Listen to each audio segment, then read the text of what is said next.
key word here, I think, is timeliness, is what I first thought of when Elijah read the Analects, and then, of course, by the time we get to the commentator, Mao Young, he's describing here a timely sage.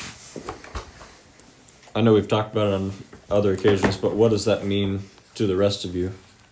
For something, or for someone, better said, to be timely. It's to be disciplined.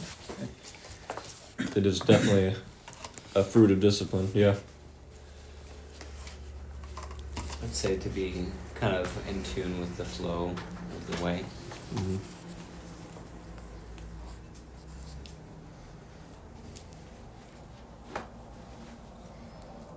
Yeah, that's a good description too.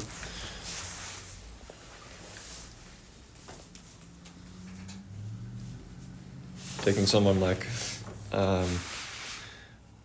Gangshu Winzu as an example of a timely person, we have a description of him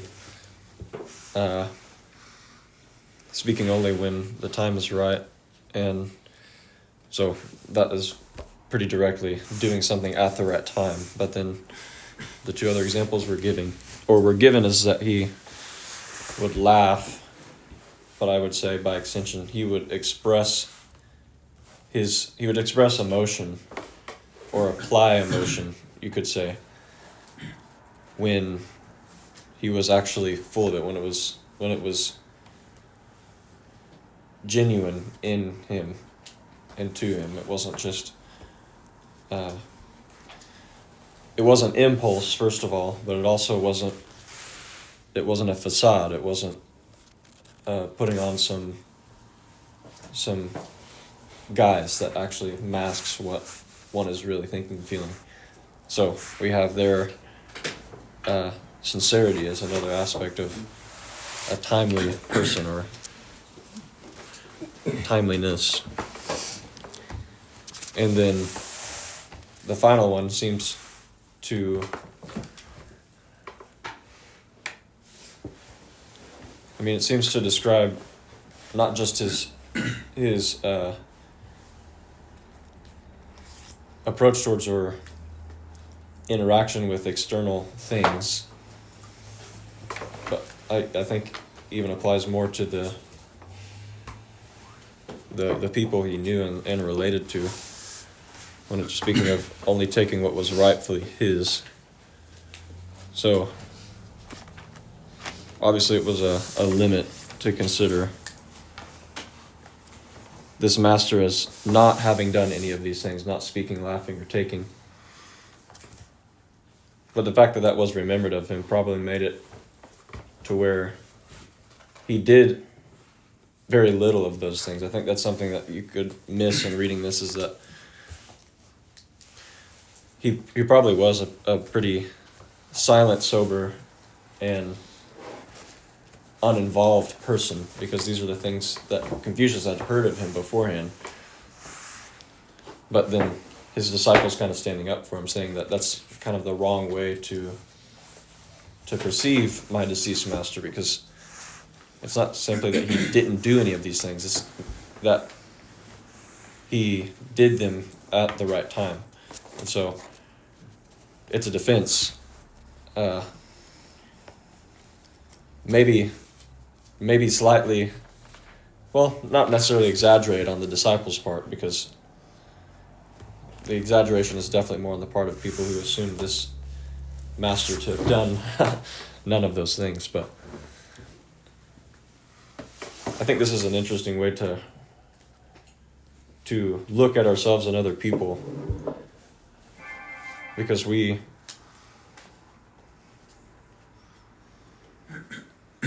I think it's important actually to start with yourself when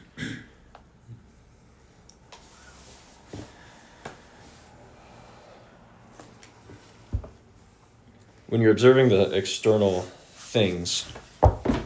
So the way that we most often do this is when we are overly concerned about how we are perceived by other people. So we have this list of things and appearances that we understand other people to be aware of or looking at in ourselves, and that's kind of the basis or the root of, or I guess really what feeds our concern about how we're perceived by other people. But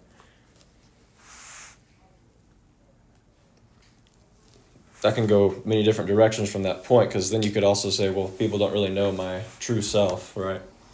They're only seeing these things in me because these are the things that I know are visible in me that people have maybe reacted to or in some way, or commented on or in some way, or just even directly and explicitly describe me as.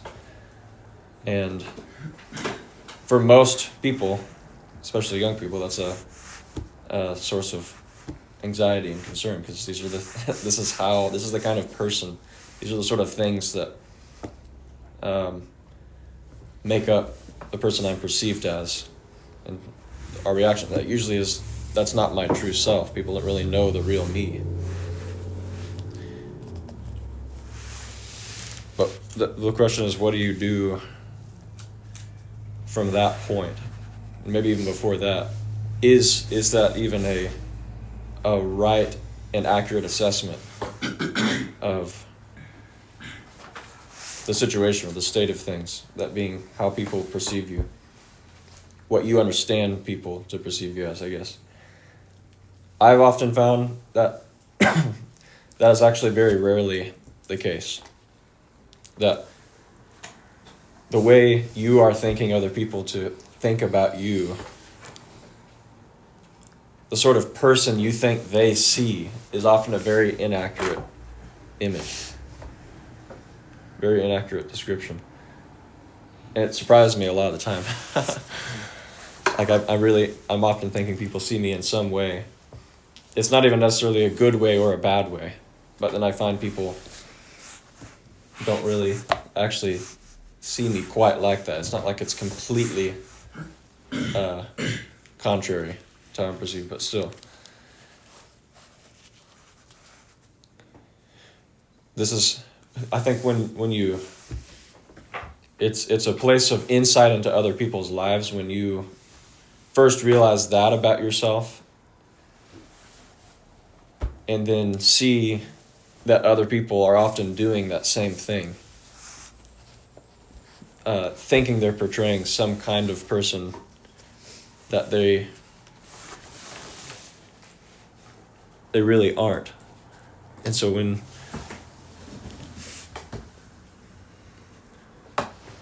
I guess when you're brought to be aware of this, I guess it's a kind of pitfall that is common enough for everybody, then you're working out that same principle of shu that is discussed on many different occasions in the Analects, in which you're putting yourself in another's place in order to better understand them, to sympathize with them. And in this case, it's not just having to do with coming alongside them in their joys or in their difficulties, but more so in the way that they are identifying themselves, I guess, the kind of identity that they're walking in. So that's actually the source of how they end up responding to joys and difficulties in life. So you're actually going to a much deeper place from this vantage point. I guess I could ask this phenomenon of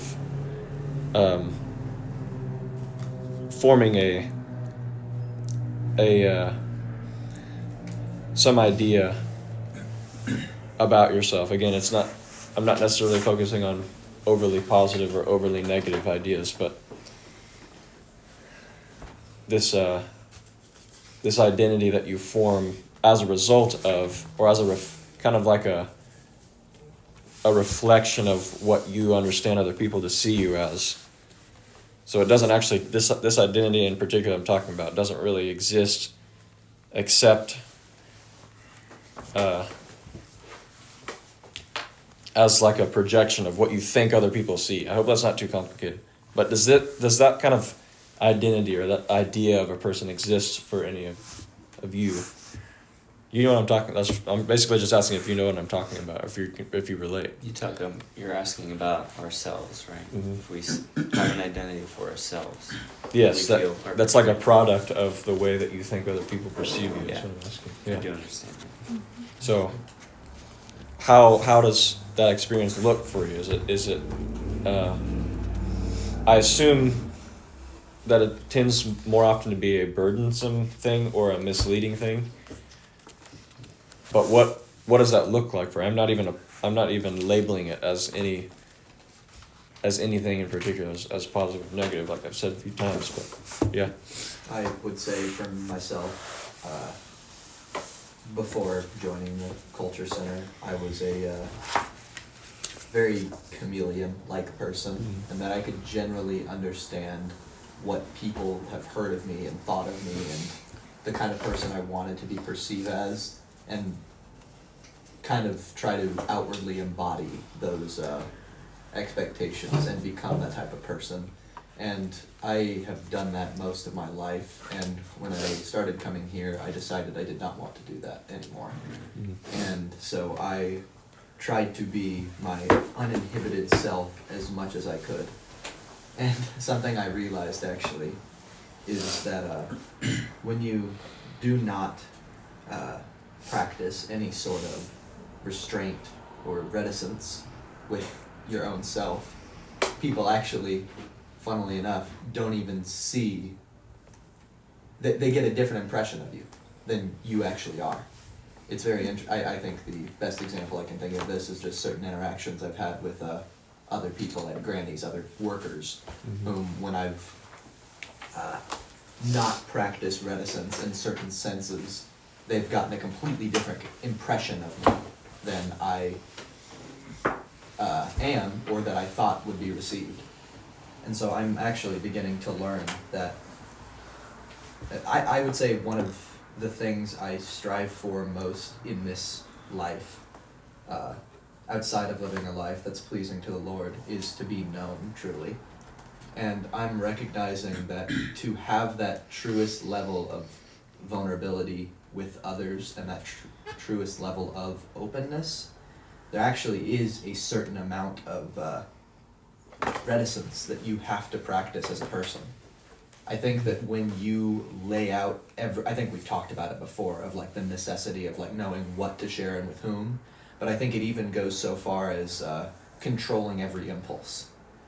You would think that, if you just always say what's on your mind and always act how you think you want to act and things such as that there would be nothing hidden from others and that people would know you perfectly.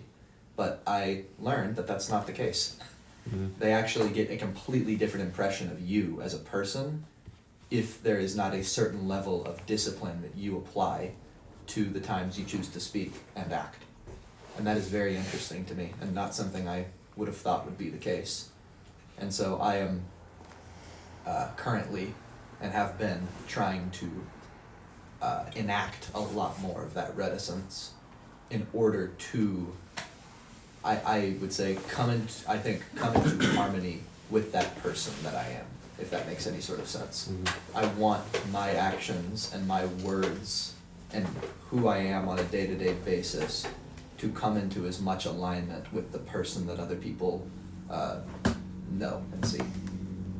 And it's just very interesting to me, I would say, that like the way to that, I think, is very similar to what is discussed here, which, I mean, he uses the example of, what was that, like laughing, taking, and speaking.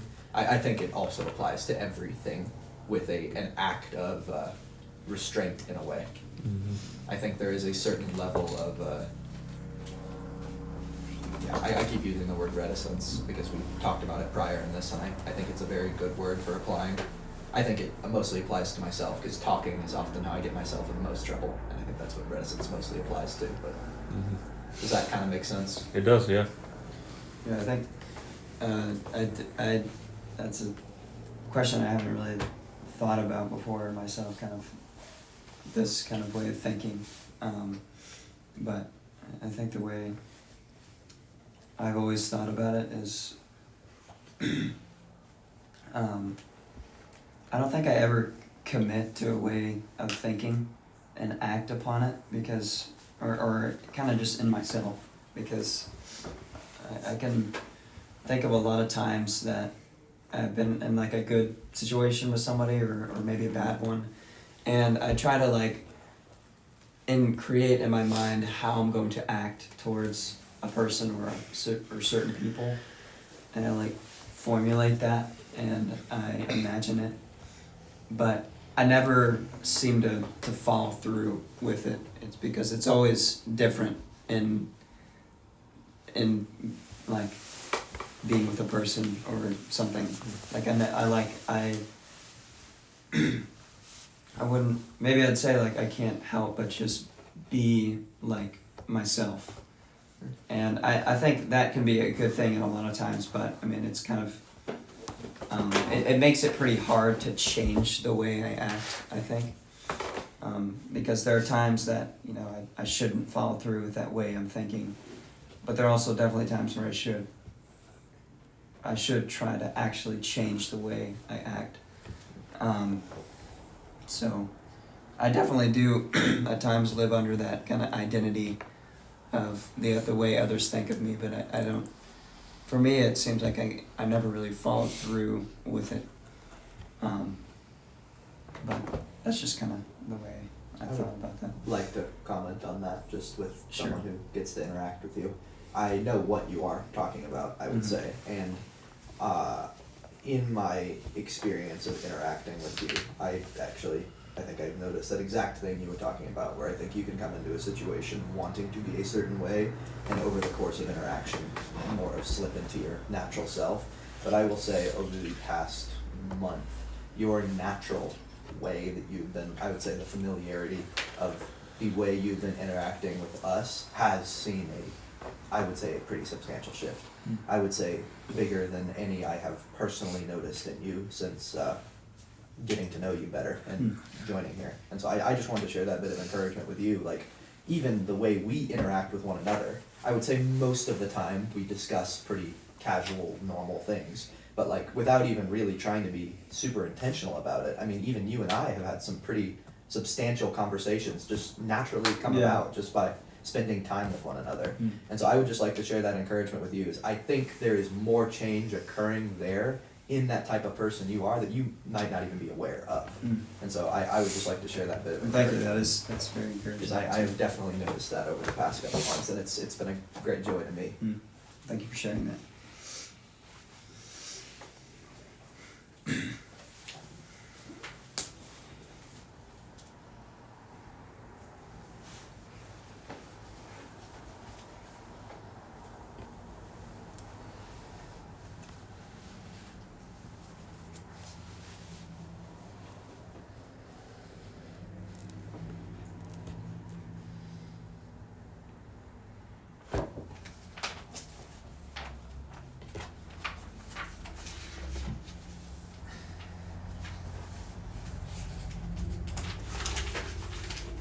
I see in Confucius' response to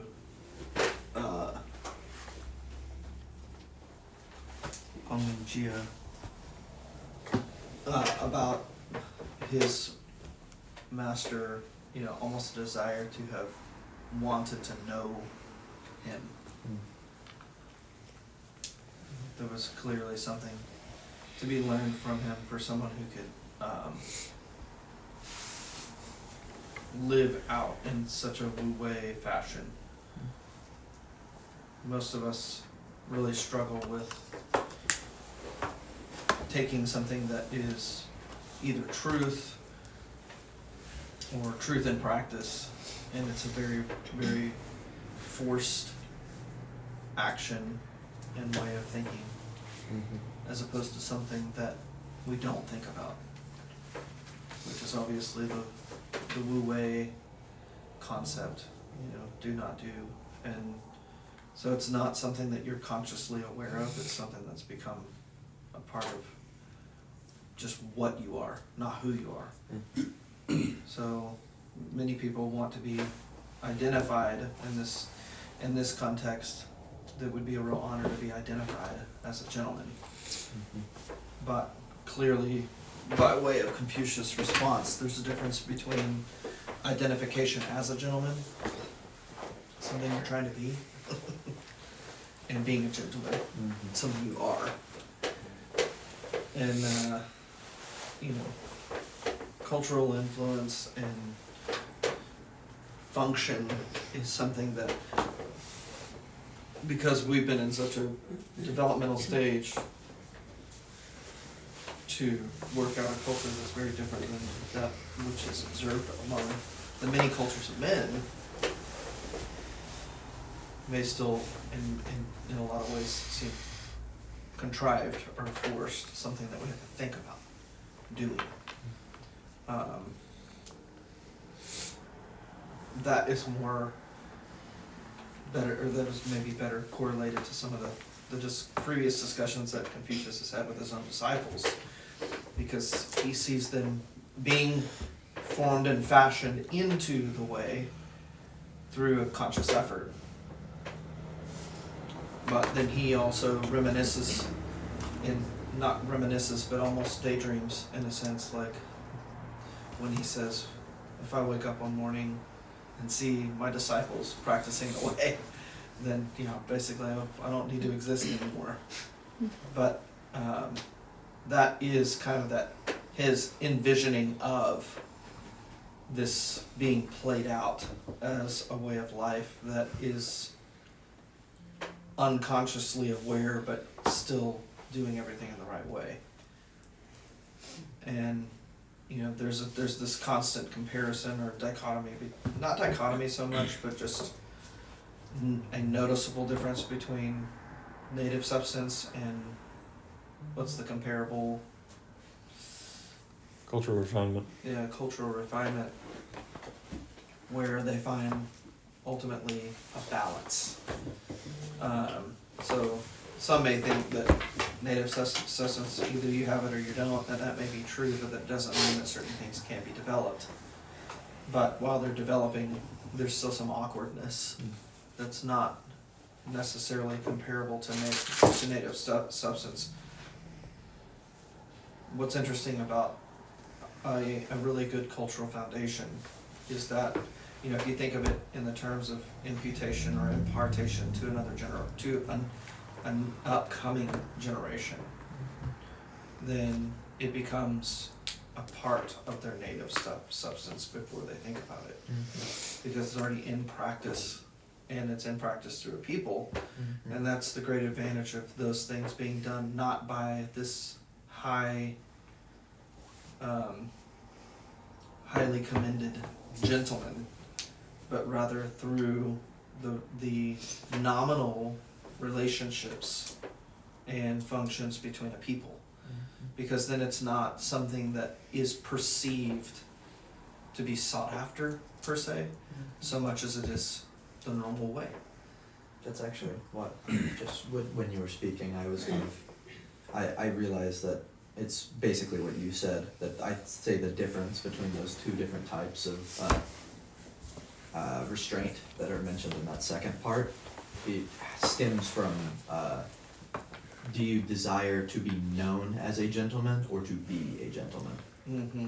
And I'd say that goes in line with what you were saying very much. Mm-hmm. It's also interesting you mentioned the culture thing. I was just rereading all the fatherhood essays last night just because we're talking about that today, and I had reread mine, and I had realized that that's actually what I ended up settling on for what it meant to me, was the cultivation of what impartation means in that sense, with imparting a culture to people. I don't know, it's just what you were just talking about very much reminded me of that. I thought that was cool.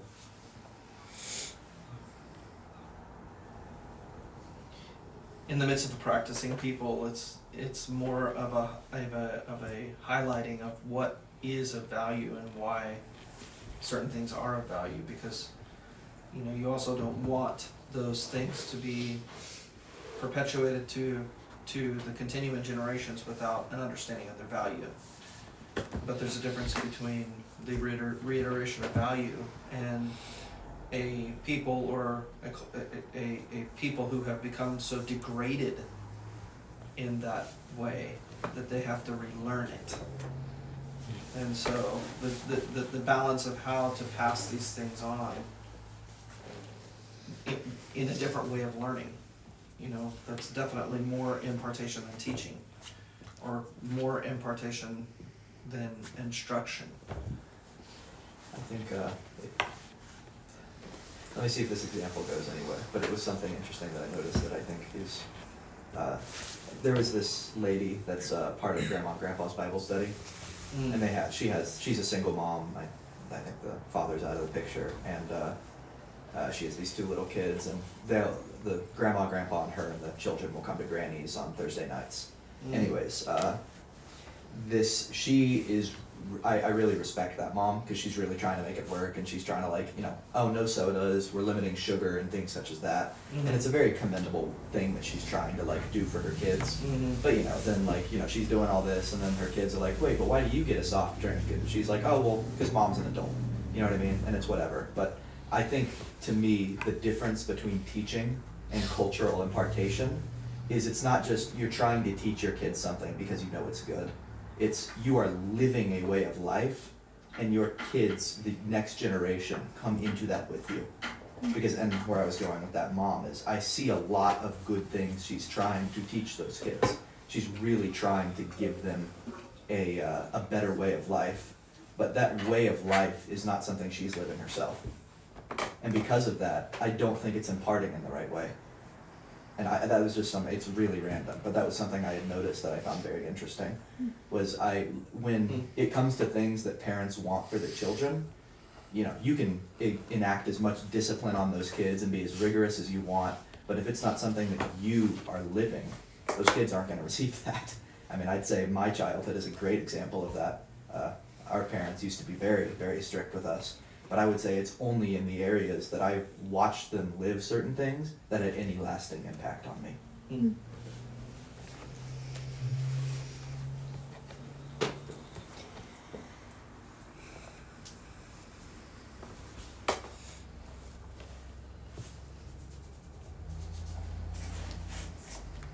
Because I think that's what culture is in a way.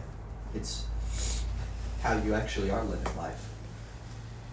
I mean, yeah, I think you say it all the time, right? This culture center is not the culture. The culture is all the times between. It's the life lived. It's definitely where it plays out, you know, or where you can see if it has some effect on the way you live. And, you know, you can see, it's pretty observable most of the time who is thinking that way, and then those who are trying to be that way.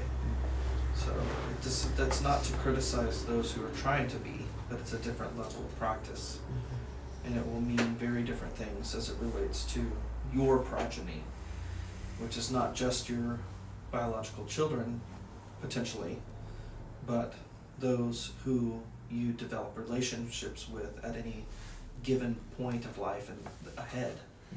Changes how you do relationships very much. Think about just this guy. You know, we know someone who is amiable, but not necessarily sincere. And so, you know, for instance, he didn't laugh. Well, he only laughed when he was really full of joy.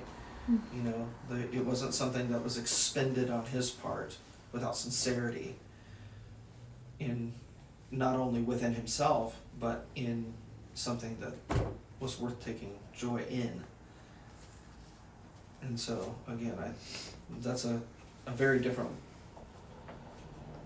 If you have to stop and think about whether you should laugh or not, then you're still in that very awkward stage of, you know, trying to achieve something. It's not a natural outflow of who you are. That's one of the really wonderful things that you guys have, because you have a community setting, family settings, and peer settings where those things can be developed. without judgment, and with a mutual goal of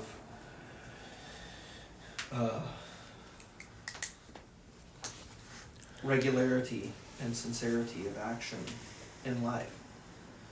Those things will compound into something very beneficial for yourselves, for the relationships that you develop, and for future generations. That is the essence and the nature of the governing rule of God's kingdom. It's supposed to perpetuate in that way. And therefore, and thereby, it will be a blessing to all people. It is a blessed way to live, and it is a blessing to others. So this type of inspiration that Confucius has potentially here with this other man was, I can almost,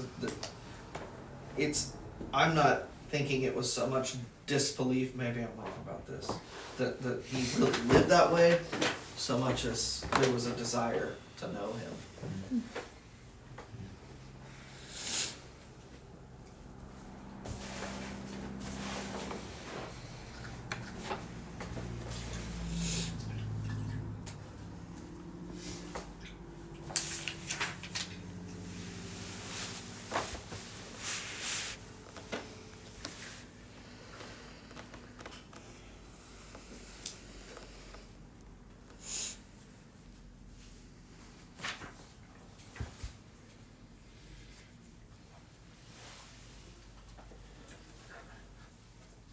Go ahead, Noah. I didn't come in to take over. I hadn't had anything going per se. Oh. Yeah, me and Jordan were talking one time. I thought you interrupted us. I just no, I wasn't like saying something. That was us a query and we were answering it.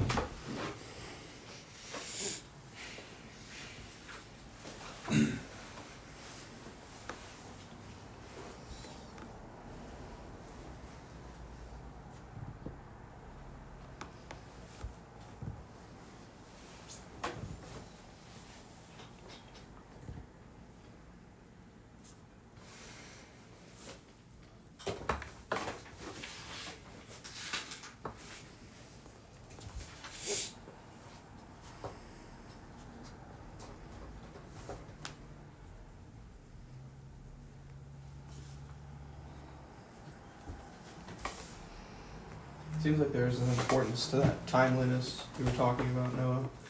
Because I see it as like not speaking, not laughing, and not taking are all negative restrictions that someone wishing to affect virtue or make a name for themselves could force themselves to adhere to.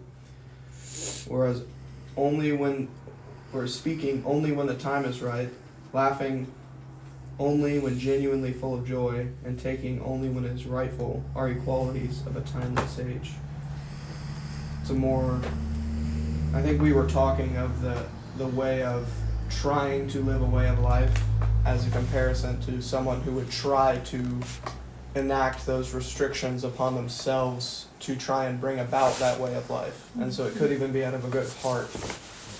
But there is a different way that I think has to do with that timeliness you were trying to highlight. Mm-hmm.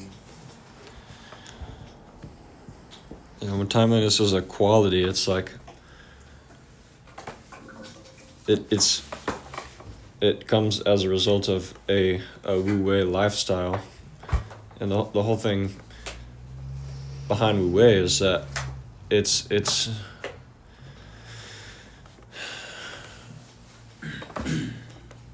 doing the right things at the right time in an effortless way. It's not, as you're saying, it's not like applying some formula or abiding by some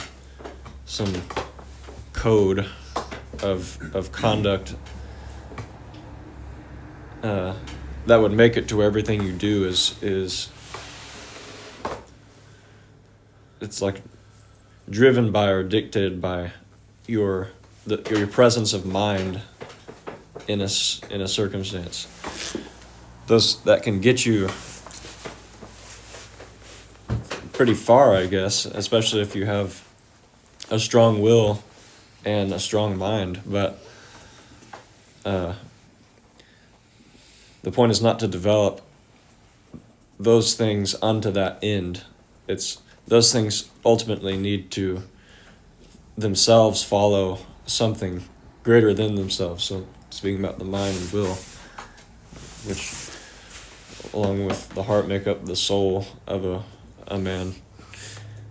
And so timeliness for the man with a strong will and a strong mind and a clear sense of duty even does not necessarily, as I see it, carry a quality of timeliness, though things that he does may be timely. I think that timeliness has a true quality and characteristic is only carried by someone who has developed a kind of intuition by which he knows when. I've always appreciated the phrase when to yield and when to show strength. And when that is known the depths of a person and not by their interpretation of an event in the time of its happening, then he's really living in the flow, or in he's living in the way, or he's exercising the goodness of his heart in an effortless fashion. So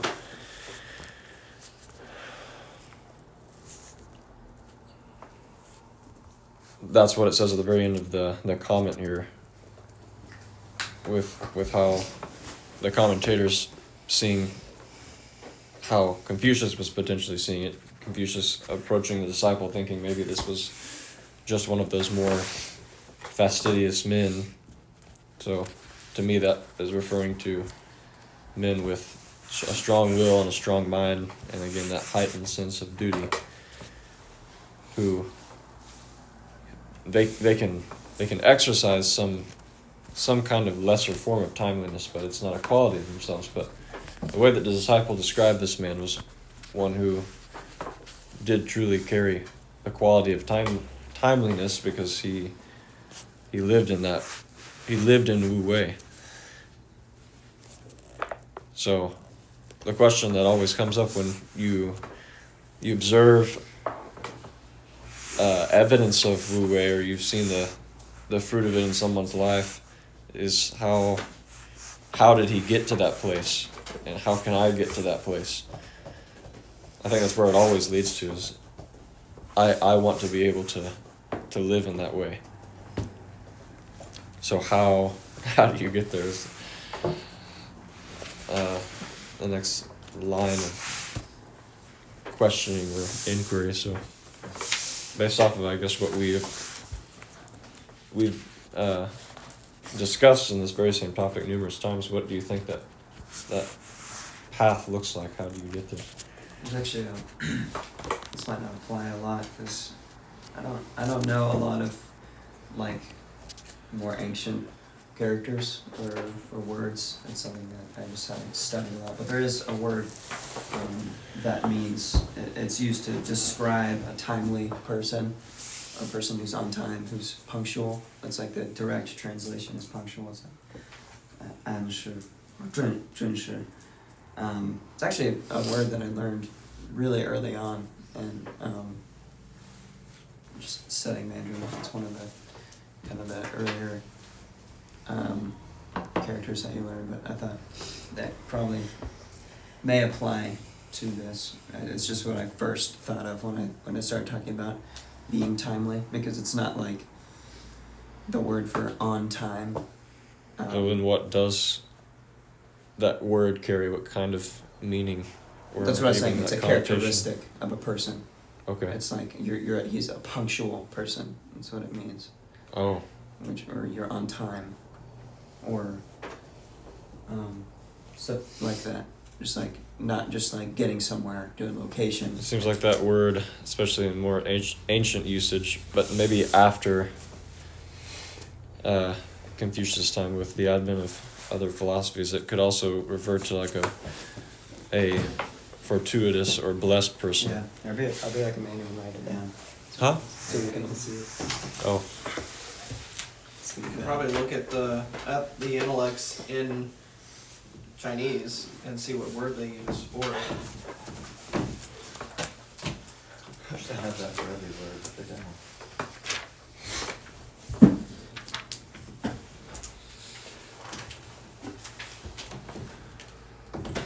That's the best one they Time have. limits. Yeah.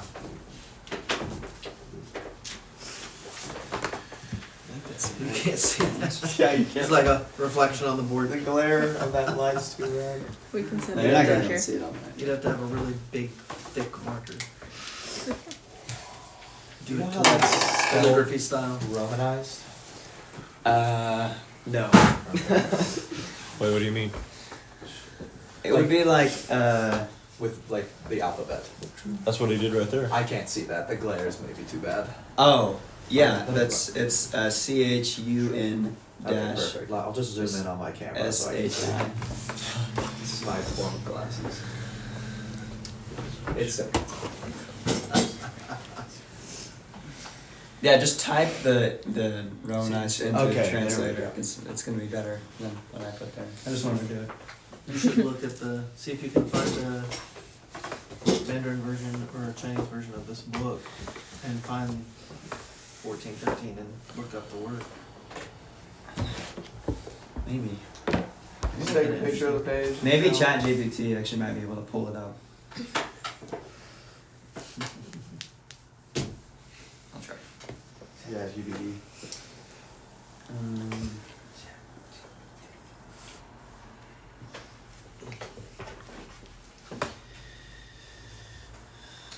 I think Elijah and Jaden were very close when they were describing timeliness or arriving at timeliness. As Elijah mentioned discipline, and then Jaden was talking about reticence, which is a form of discipline. But again, those are a lot of the very relevant, but also external things that themselves have to come from something unique and distinct from the heart or attitude towards life of, say, those fastidious men who are also very disciplined, very reticent, right? And again, this is not in any way trying to pick apart anything No, yeah, I you get guys you. have said. I was just do you think it has to do with what I was saying earlier, with like what you are trying to be with that discipline? Because I think those men, their desire is not to be gentlemen, but to be known as gentlemen. I think even in the case of some of Confucius' students, there was a sincerity on their part that still, because of its unenlightened state, it was still actually manifesting itself as fastidiousness. Sure. So, But do you not think that I'm not disagreeing. Uh-huh. I just think with that desire, while I think that correlates to what your dad was saying with that awkwardness, I think with those types of disciples, assuming that their true desire is to be a gentleman, not just achieving that for status reasons. right. I feel like that awkwardness, that fastidiousness, does in time transform into something more natural. If their desire is to be that for a higher reason other than just being known as a good person. Mm.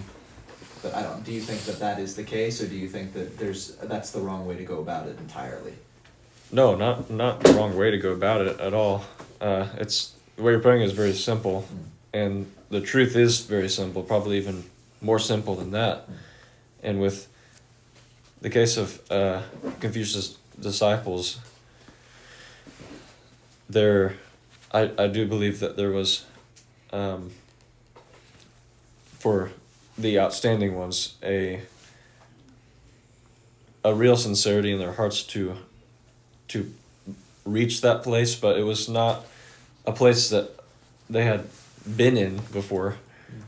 So the important thing to recognize in that is they didn't really know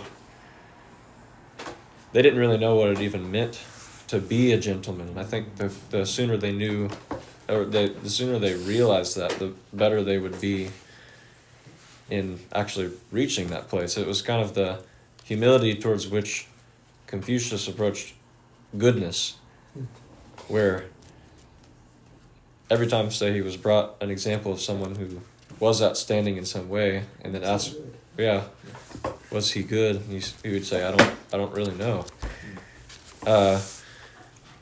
So I think even Confucius could have been considered someone who himself would say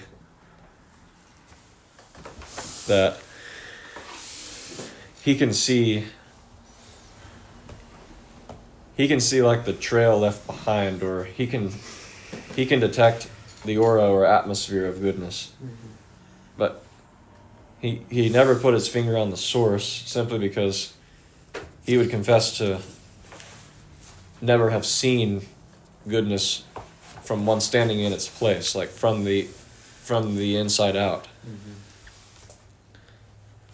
Because goodness, the way it's treated in the Analects especially, is like it's like a state of perfection and fulfillment. But not obviously a static one, but a very, it was something that almost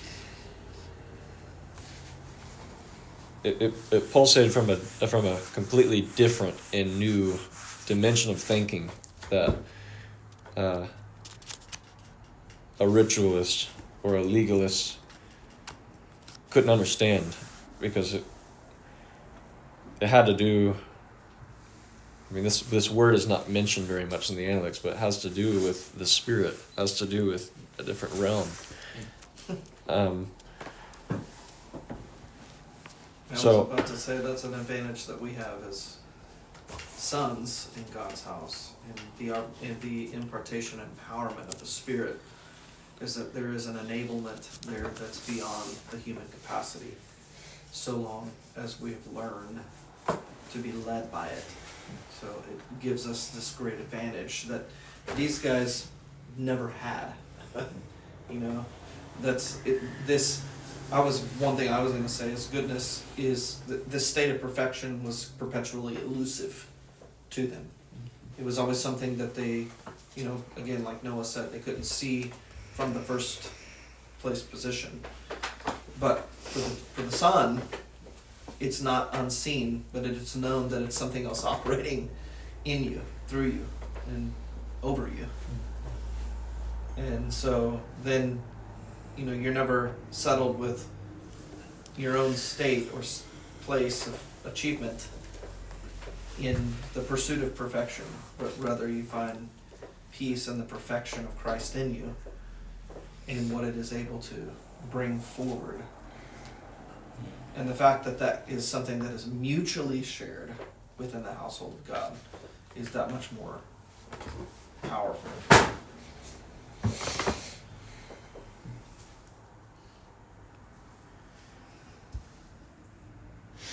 Most people, I thought of this very, to me, comical illustration, because I remember the first time, I don't remember, when I say the first time I don't remember, I meant, I'm not saying that I remember the location or necessarily even the people that I was with, but I remember the experience itself, and I don't even know what age I was, but I remember the first time that I sat at a table that was set formally.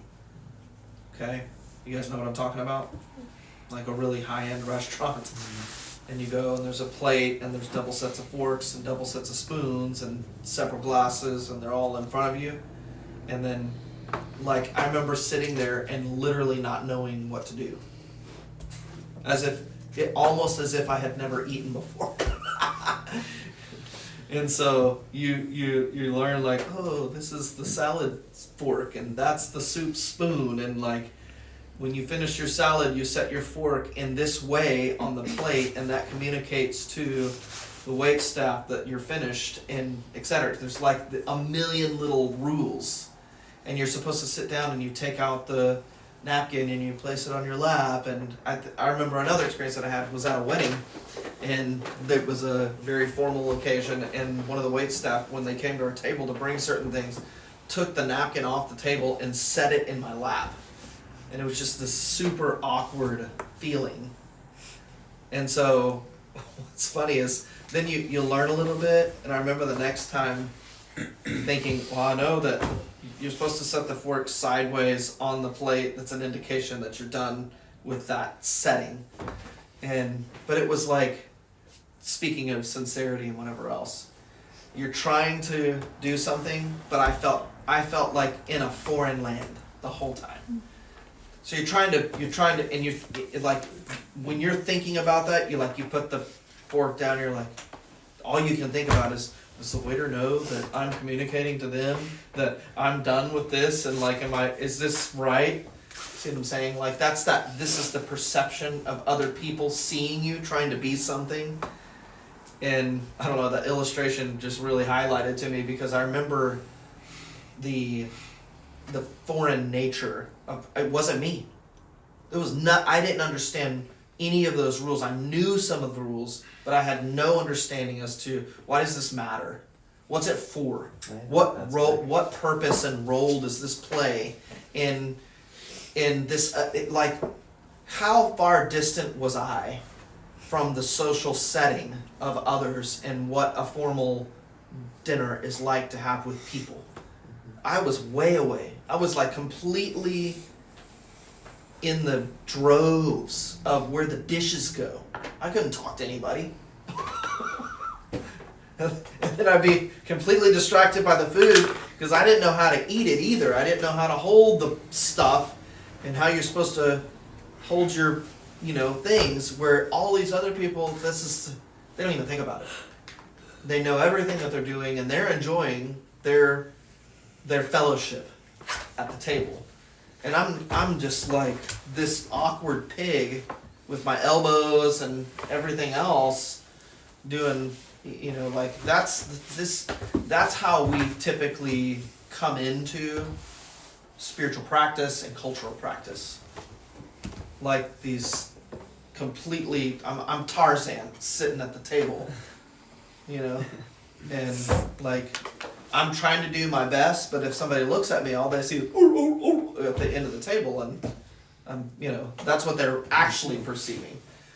And we don't realize that that's what our disconnectedness from culture looks like, and in really sense, it's like no matter what our efforts are. And so it's very strange to see someone who can so naturally and fluidly come into that setting without any thought for what the basics are in that context. And that's actually, I think that was actually some of the, this is totally rabbit trail, but that was actually some of the, Lena, you can correct me if I'm wrong, but that was part of the basics of what cotillion was all about initially. I think not necessarily the cotillion that we had here, but initially cotillion was something that was done all over the nation in relationship to how to have table manners. Mm-hmm. And those went beyond place settings and into relationship and social interaction. How you act like a gentleman or a gentle lady, among others. That was really the basis of all those things. Because I knew some young people that I grew up with that I didn't have any interaction with until college when I moved to Dallas. And then some of Rachel's friends and others were much more wealthy people, and actually their parents made them go through those kinds of classes and social interactions so that they could learn how to be proper. All those things stem back, interestingly, to probably the early 1st and 2nd century of the wealth and opulence that came through some of the latter empires. French, the British Empire and all those kinds of things, where those were established. And so whatever reasoning or purpose and whatever there was in those things were long stemmed in those national traditions, cultural traditions, and you can see the difference between something like that and this, where I know that in ancient Asian cultures, there were some of those very same ritualistic formalities when it came to pomp and circumstance related to governmental outplaying, the ritual, even of the ruling class. But they always went back to something that was meaningful. And I guess I made some reference to it earlier. When you are looking to pass something or impart something on from one generation to another, you always must be very careful that it doesn't go from its purpose so far from its purpose that it loses its meaning. Because then it just becomes useless ritual. And it doesn't mean anything to the people that practice it. So that's impossible for them to practice it with the sincerity of the purpose that it was initiated. And so we can see that even with the dispensation of the law of Moses and what it was supposed to mean and what it became and what it remains for those who practice Judaism and those who have a certain national descent, and why they look at things in certain ways, but they've completely lost the meaning. And that's been the case was already the case for 1,000 years by the time that Christ came on the scene. And now we're several thousand years behind that. And I mention that because that has very much a root in what God's original purpose was for man and why he gave the law, all those things. And, I'm thinking about what you mentioned about goodness earlier, and when, one of the religious leaders comes to Jesus and says, "Good teacher," and he says, "Why do you call me good? There is no one good." And so the terminology is very similar to what it was perceived to be here even by Confucius. What is the true nature of goodness? What is goodness in its essence? And ultimately, Christ Jesus himself said the only thing good is God, the Father. And so I draw that kind of full circle with what we were given via the Spirit of Christ, which is the essence of the life of God within. So that is this glory of goodness, true goodness, in its greatest form, that is given to us as a potential of life. And that potential of life is meant to be and to become an outflow in every arena of our life, every relationship, every moment, every action, every thought then. And that's a really high calling. It should sober us. It should cause a reverential fear of God in us, to know that is the standard by which every son in his household is called to live by. And so we may say, yes, we will do that, and we may even try, but has it become the natural outflow of our life?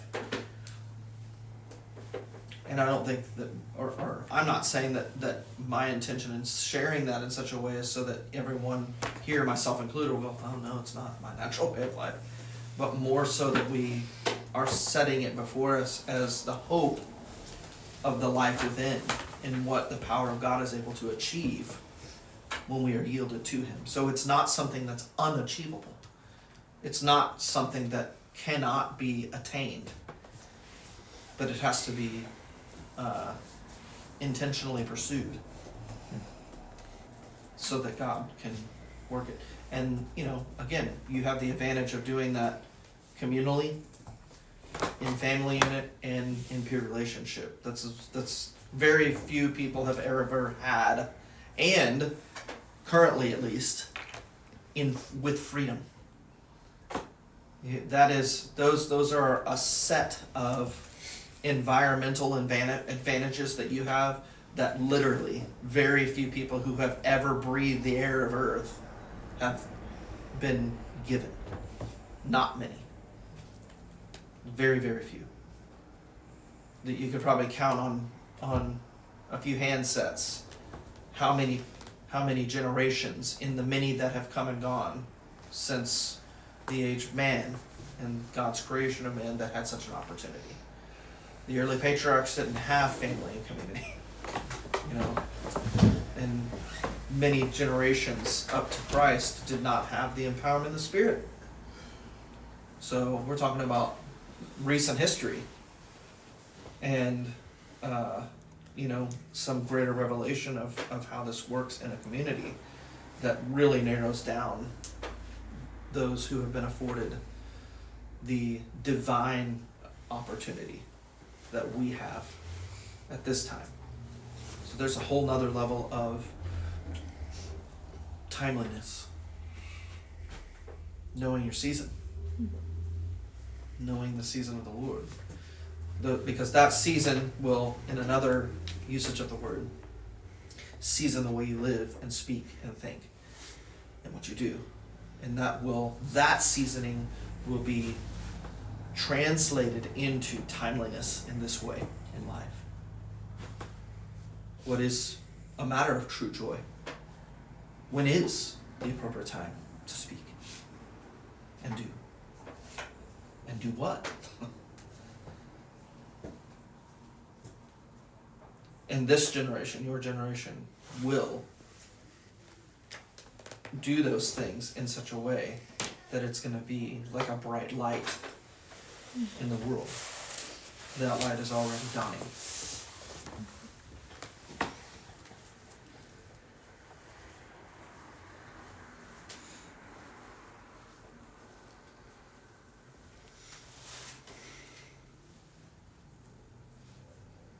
I think we're pushing our time a little bit.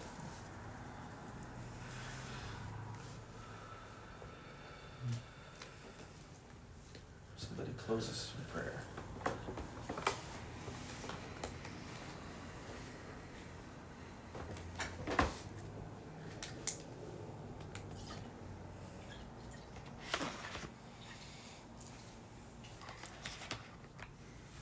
Father, this high calling has been on my heart a lot recently.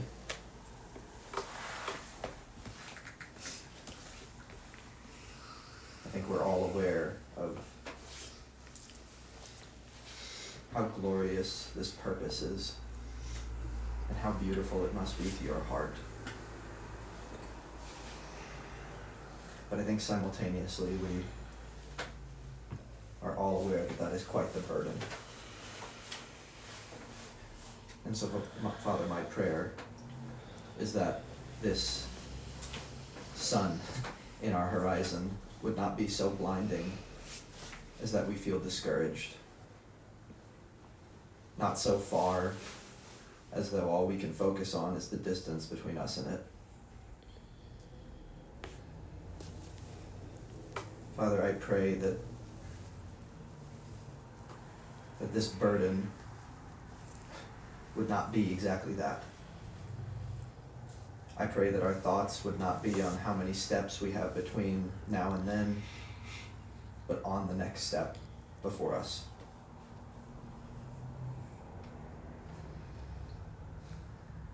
I pray that our thoughts and our prayers and our actions would be focused on each day and what you have allotted for that.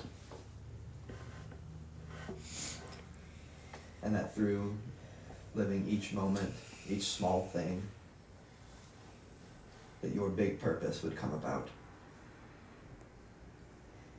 Not in the intentional, awkward disciplines that we foolishly try to enact in our own ways, but in the genuine expression of your culture in our lives. I pray, Father, that this burden would be one that we all bear for each other. And that through that it would become much lighter on each.